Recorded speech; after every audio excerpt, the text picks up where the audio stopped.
සමන්මල් සුවදයි කීවට හදවත අමු තිරිසන් රියදුරකුගේ රියදාවනයෙන්. අහිංසක මාගේ සුනක සුරතලාගේ ජීවිතය අරනායක ටවුම මැද්දී බිලිගනේ. ඌ කූඩුවක හිරවෙලා හිටියේ නෑ. ඌට නිදහස තිබ්බා.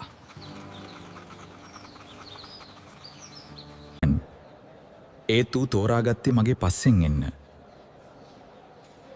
ඒ මට තිබ්බ ආදරයට. නොසැලකිලිමත් විනයක් නැති එක් රියදුරෙක් නිසා එක ඒ හැමදේම එක මොහොතකින් ඉවර වුණා.